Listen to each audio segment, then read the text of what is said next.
just landed at the Fort Walton Beach Regional Airport. Don't miss these humid days, and look at the sky. This is just 1 hour away from Pensacola, where I learned how to fly. So this is Air Force territory though.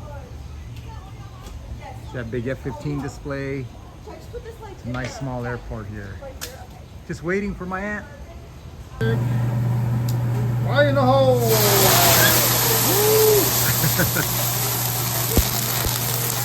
I came out here to visit my aunt and uncle.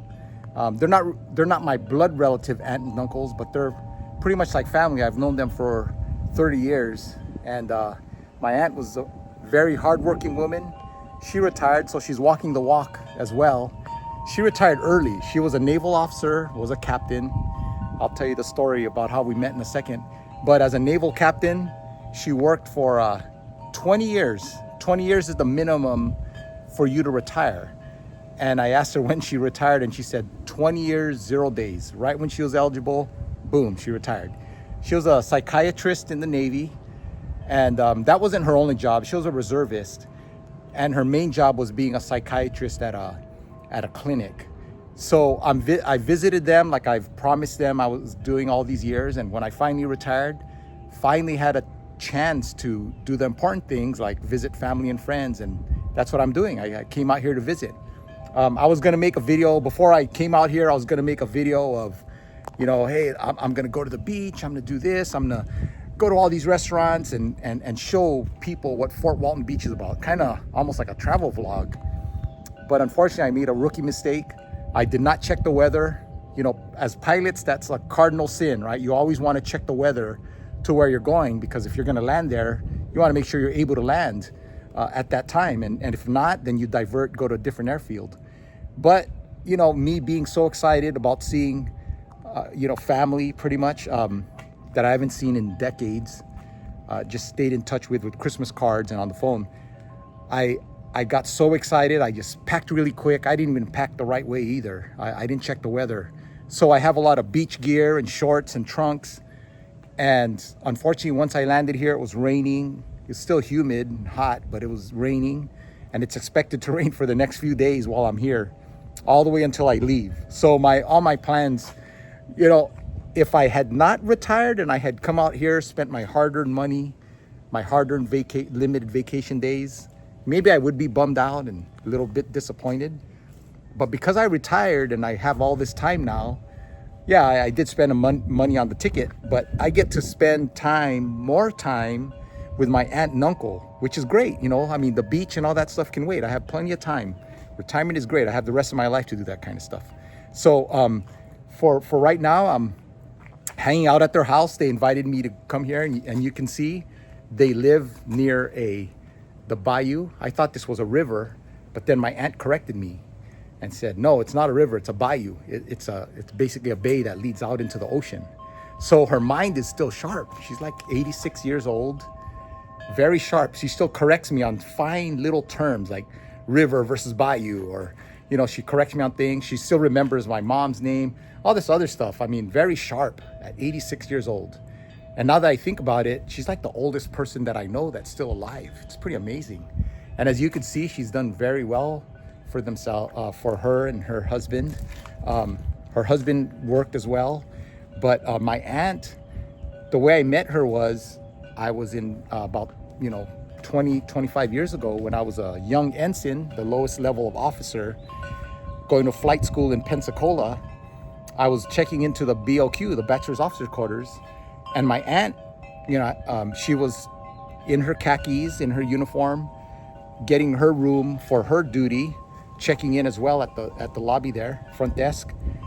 And I was kind of impressed. I saw this female Filipina lady in khakis, and I thought I was a big shot, right? I was an ensign, I was a flight school student, gonna be a Navy pilot. And I see this lady in khakis, and when she turns around on her collar devices, I see an eagle. So she's a captain, a Navy captain. And it was already rare back then. I thought I was something special by being a naval officer back then from Filipino descent, Naval Academy. I felt pretty proud of myself. And then I see her and I'm like, oh, wow, that's amazing. She's already a captain? I never heard of anything. And sure enough, I think she's like one of the first, maybe the first Navy captain, at her time as a female Filipino immigrant way back when. And turns out she's a psychiatrist, and that's what she did for her main job. And she was also a Navy as a psychiatrist. She served as a Navy doctor in the Navy Reserves. And so she worked really hard, wanted to make this video of showing what a hardworking person can come out to, and again, reinforce the benefits of working hard and enjoying your life at retirement. You know, if you take care of yourself, if you do the right things, if you put money away, you save money, you do your stuff, you have a shot at, like in my aunt's case, being one of the rich and famous people, like just like that show from a long time ago, Lifestyles of the Rich and Famous. But let's go ahead and let's enjoy this, even though it's a cloudy and unexpectedly not good weather Florida day. I am still enjoying myself in this retired life. Glad I now have the time to come out here and see the views of, you know, the place that I used to visit every so many weekends a month while I was in flight school. So let's take a little tour of this place and talk more about the benefits of retiring, and also talking about the people who walk the walk, and what they've earned. So let's head down the stairs here. Just got to make sure I don't want to talk. I could talk, but I'll put the camera this way so we can go out over the water. So you can see my aunt and uncle have this beautiful waterside location. I used to come out here as a flight student to detune from flight school. We're only about an hour south of Pensacola, Naval Air Station Pensacola, the cradle of naval aviation. They call it that because all the naval aviators, you know, Marine Corps and Navy pilots, start off the naval career, flying careers over there. We go to ground school for several months. Ground school covers, navigation, aircraft systems. They cover a lot of aeronautical knowledge that you would need. And so that's where you start. And then from there, after you finish ground school, you start doing the actual flight in a T-34. Every naval aviator learns how to fly fixed-wing aircraft first. And then after that, after several months of that, then you go into your specialized aircraft, whether it's jets, maritime patrol, or helicopters. And I always get asked a question, since I'm a Navy pilot, I always get asked a question, you're a Navy pilot, you fly? Are you in the Air Force? And I tell them, no, the Air Force has its own planes, and the Navy, we have our own planes as well. And the Navy pilots, they focus on maritime or ocean-centric aviation. So whether you're patrolling the oceans, or whether you're taking off, landing on ships in the middle of the ocean, anything that's like ocean-centric, the Navy has its own airplanes and helicopters that specialize in that. And so that's what naval aviators are. We are in the Navy, and we are pilots. We are not Air Force pilots. So let's go over here. You can see the little dock that they have. They've got their boat now too, which is awesome. I used to come out here and they used to have a pontoon.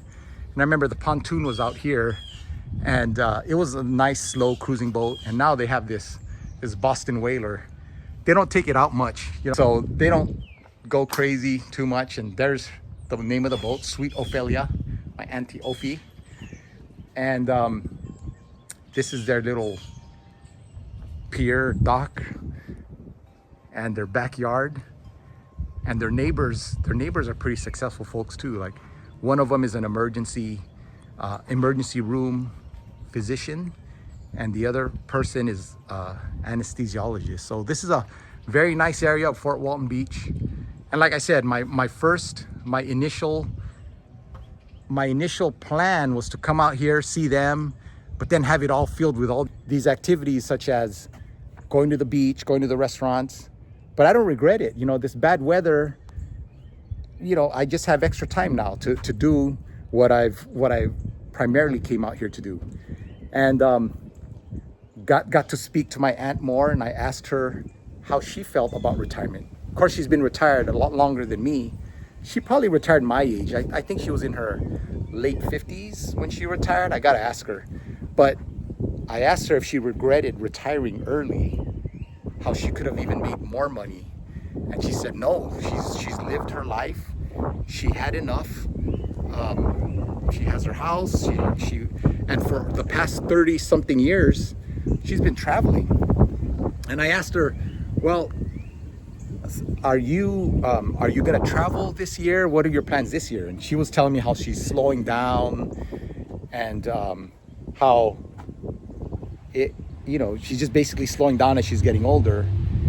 And that was one point I wanted to make is, you know, when people tell you they're slowing down, or people tell you, you know, they don't have enough and all this other stuff, I think it's worth it to like really get into the details of what they mean, because your perception of what they mean, that they don't have enough or that they're slowing down, I mean, those are kind of relative.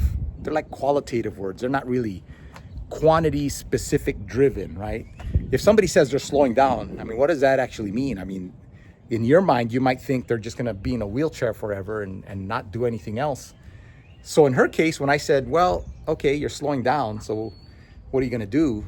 And she said, yeah, well, we're going to go to the Philippines next year. And we also went to North Carolina a couple of months ago. So I said, geez, you know, so her slowing down at 80 something years old, I mean, what? It's not really slowing down. I mean, she's traveling multiple times a year. So yeah, so if you relate that to those other words of like, you're gonna be bored when you retire. I mean, what does that mean also too? Bored? I mean, look at me. I mean, am I bored right now? I can't go to the beach. The weather is bad, but I don't care. Oh, I didn't drink this, by the way. Jack Daniels. Anyway, I did not. It's not like I'm. Well, I mean, if you want to call this bored, it's fine. I'll take it. It's, I don't know, what day is it? Wednesday, Thursday, Wednesday. It's Wednesday. So I lost track of the days, but yeah, I'm just right here enjoying the bayou and not the river, hanging out. I guess this is kind of full. I could drink some of this if I wanted. I don't think they would mind, but I'm just hanging out and you know, sitting on the dock of the bay type deal. Yeah, okay, so I'm bored. Whatever. I've been bored before at, you know, inside meetings with people, coworkers I love. But, you know, be careful of those. I'm just saying, you know, just being a little humorous there, but I'm just saying, be careful of, you know, getting deterred from making retirement decisions or retirement judgments based on words, based on gray area or qualitative, not too specific, vague type words like you might get bored, you might not have enough, etc. In fact, when I talked with my aunt and I said, what do you feel about being bored? She says, oh, she goes, whenever people tell me about how retirement is boring, I just tell them that's a bunch of bullshit. This is coming from an 86-year-old, which is kind of funny. But anyway, yeah, so enjoying it. I think a lot of their longevity, you'll see how, I mean, as an 86-year-old, she's still traveling on an airplane on her own, her and her husband, getting on the plane, going to a wedding, traveling to the Philippines, which from Florida is halfway around the world. I mean, you're basically 12 time zones away. So you're directly, you know, that whole joke about, you know, carving a hole down the earth and going through the other side. You'll pop out in the Philippines pretty much if you do that from Florida. I mean, you're on the other side of the world, and they're handling all that, and they have a condominium out there, so they're doing very well for themselves, and that's how their retirement life is going, and they've been doing that for a while. And I think the longevity piece they've been able to do that for a while, mainly because, again, once you retire, and I said this on my previous video, a lot of the stress goes away. You're able to take care of yourself mentally. You heal mentally, physically, all that good stuff. And hey, I don't want to cut down working for sure. I mean, you need to work to be able to get to the good place, right? Save, do the smart thing, support your family. Work is great. I mean, there's nothing wrong with working. And the retirement age, hey, nothing wrong with picking the right age that you feel is enough for you to retire by, the appropriate time. And if you like your work and you don't feel it's stressful and all that, hey, by all means, pad it. Go ahead and work and get more. But the main thing I've been learning this past year is it is very important to know when enough is enough, as in enough work, enough savings, all that. For me, a basic guideline is, obviously now that I'm retired, I don't focus on savings anymore. What am I going to save for? So the money that I have at my disposal is for spending, right? I used to think I needed to save as much as possible in order to pass it down someday or help my kids and all that. But then as I thought about it more, and not trying to be selfish or anything, but just as I focused on it more, I realized, sometimes when you try to save too much for your kids, and they know it and you know it, and it just shows, you run into the hazard of, maybe your kids subconsciously, I mean, maybe they're not doing it consciously, but they know they're going to be well off and they might not try as hard. Whereas, like in my case, I never counted on my parents giving me money or inheriting anything from my parents. So I knew it was just me. And I basically said, I need to work hard and succeed and put money away, save money, do what I can so that I can help my kids, so that they have a shot at having a good life and having the choices and all that stuff, the resources to have it better than me. So that kind of attitude, I think, gets instilled on them more if they know that they're responsible for themselves and they have to do it themselves. Whereas subconsciously, if you're busting your butt and you're earning it all for them and they see it, I mean, I'm sure they appreciate that you're busting your butt. But at the same time, I mean, how much of the subconscious goes into their mind where they're saying like, oh, I'm covered. So yeah, I don't like this job, I'm just going to go to that job, or I don't want to do this, I'll do that. Who knows? I don't know. I mean, just something to think about. Again, these videos for retirement and stuff is not only just to show true stories. I mean, I'm putting myself out there. I'm trying to show you that I'm walking the walk. I'm trying to show you that there's other people who have walked the walk and have been as successful and are enjoying the great life. This is much better real estate than I have, that's for sure. But that they're enjoying their life, that they worked hard and it provided dividends and got their money, or they're able to get their resources. So yeah, that's what these videos are about, the straight up success stories, and also the honest truth. I mean, I would let you know if, I don't know, maybe a few months from now, if I run out of money, I'll make a video saying, shoot, I ran out of money. I messed up. I retired too early, right? Who knows? Hopefully it doesn't come to that, but I will do that. It's straight up honesty, right? Transparency here. But I am enjoying the view now. And with the extra time I have with retirement, like, life just seems a lot easier and more peaceful. I'm not fretting that the weather is bad. I'm not fretting that I screwed up and didn't check the weather, right? I mean, it's not a life and death decision. I was just a passenger for an airline. So it wasn't as critical as if I was flying my own plane. But, and my wardrobe, right now it's kind of cloudy and I got shorts and stuff and Hawaiian shirts and everything. But it is humid though. And is it humid? It's Florida. But enjoying it so far. Everything is good. Again, very appreciative that I was able to come out here and see basically some family and friends. So now I'm just enjoying this peace. I mean, it's all peaceful here. It's quiet. I'm right here, right next to the water. Once in a while I hear splashes, and I saw this one big fish that jumped out of the water. But I'm right here in the right here hanging out in their dock and just enjoying the peace and quiet, and you know, just being able to relax all this time. Yeah, not boring at all, that's for sure. I mean, I'm appreciating these times that I'm able to be in this calmness. Of course, when I go back to San Diego, I'm gonna be happy to see my family and then be back home. But in the meantime, you know, with this extra time I have, it's just so wonderful and such a blessing to be able to, you know, gather my thoughts and relax and just enjoy everything. These videos are mainly for perspective, maybe a little bit of motivation, or, you know, just extra info to get you out there to think, whether you're mid-career or you're right there on the borderline of retiring. Just a little thing of, because I know it's an unknown. It is a big unknown. It's a big step to retire.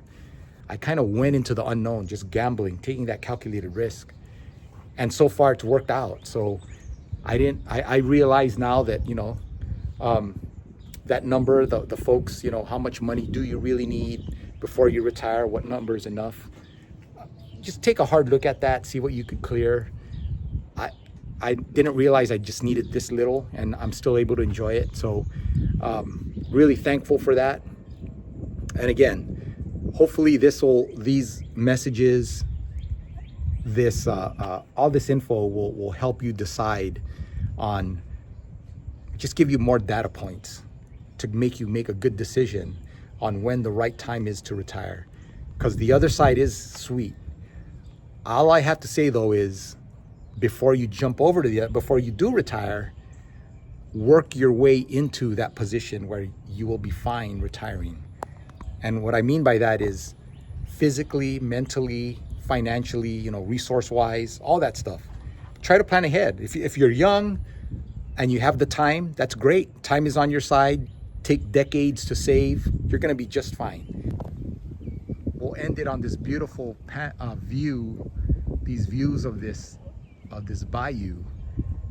Too bad I couldn't be on the boat to take you further down into the bay here, but yeah, nice and beautiful area. Let me go on the tip here on the edge, make sure I don't fall. There you go. So yeah, there's a beautiful front here where it's just me and the wind, the sound of the wind, and just my thoughts. And thank you again for watching. And I hope what I had said, you know, helps you make decisions or give you some extra perspectives and thoughts going forward, because I'm sure you're going to be successful. I'm sure most of those folks, if you've stayed this long, you've basically been thinking a lot about your future, and are getting as many data points, as much info as you can from those who are there already. And so here's a picture of my Auntie Ofie and my Uncle June in their younger days. See, she was a young officer over there. I think probably lieutenant or lieutenant commander. And she said, the dress cost me $10, I remember. oh, and she said that the dress only cost her $10. There's my Auntie Ofie. she keeps on trying to help me out. She's making me some coffee, and I told her, like, okay, you don't have to, but she's very energetic and helpful. 86 years old. 86 years old, still, you know, still correcting me on things. Like when I said that's a river, she said, oh no, that's a bayou. Like, oh wow, okay. It's still clear in my mind. Still clear, exactly. So having fun out here in Fort Walton Beach.